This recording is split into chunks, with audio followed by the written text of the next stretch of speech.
Yes, hey folks, it's Tim, aka Faceless Fat Loss, with a very important and serious topic today, that of fluoridated tap water. It's something I am passionate about.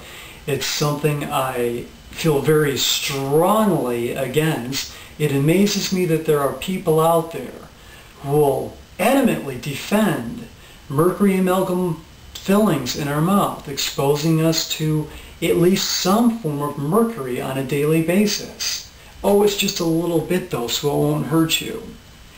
Or the fluoridated tap water, using the same exact excuse. It's just a little bit, it won't hurt you, and it will help with tooth decay. Now, on that note, why does fluoride help with tooth decay? Because fluoride is a toxic poison that is really great at killing bacteria. I have toothpaste here. I did not buy it. It's not mine. Let me read you the warning on the back of the label. Warning, keep out of the reach of children under 6 years of age. In other words, don't even let a child under 6 years of age get near this stuff. Gee, I wonder why.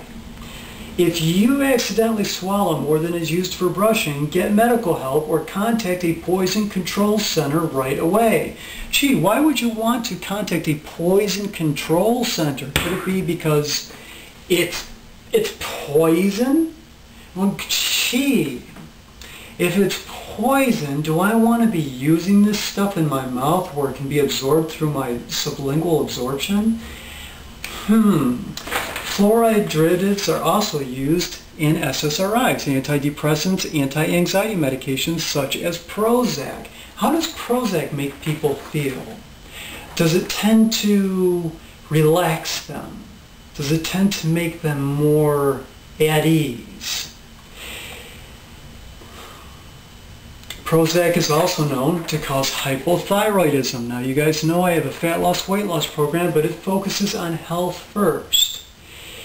If you are experiencing hypothyroidism, is that going to help you in your weight loss and your fat loss efforts at all? Of course not. It's going to be entirely counterproductive. Now, if they're putting fluoride in the water supply, which according to sources I respect is coming from industrial waste, research it yourself, see what you find. I trust my sources. I tend to believe they're right. So that it is not only a toxic poison that they're putting in our water supply, but also a form of medication. Aren't we being medicated without our consent? I mean, don't we need to drink water? We need to breathe oxygen.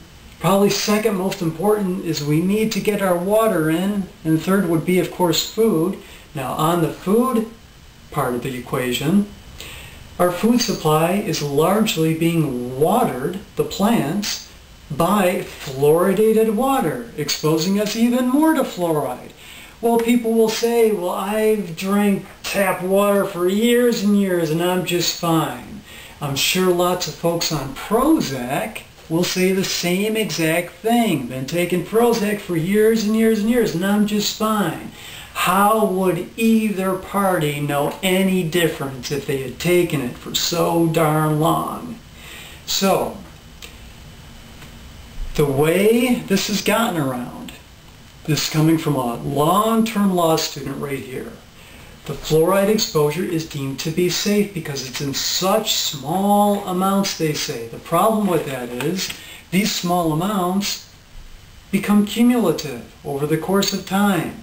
As we eat these foods watered by fluoridated water, and we drink the tap water on an ongoing basis, and we use toothpaste, we are exposing ourselves constantly to fluoride, constantly to a form perhaps of Prozac, making everyone perhaps a little bit too relaxed, wouldn't you say? Now, on top of that, where did we give consent for us to be both poisoned through our water supply and or medicated? Where did the authority come from for the water authority folks to put a toxin or a medication in our water supply?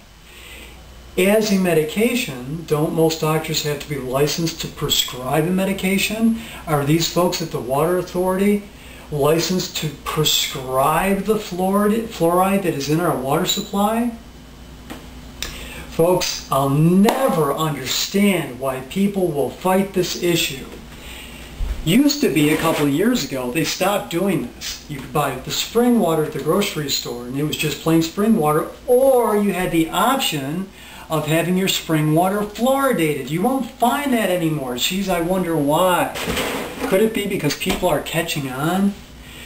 Folks, with all the stuff that's going on in the world, all the poisoning of our food through the excitotoxins, the aspartames, the artificial sweeteners and all that stuff, and as a side sort of tangent, all this political stuff that's going on in the world that it has so many people so upset.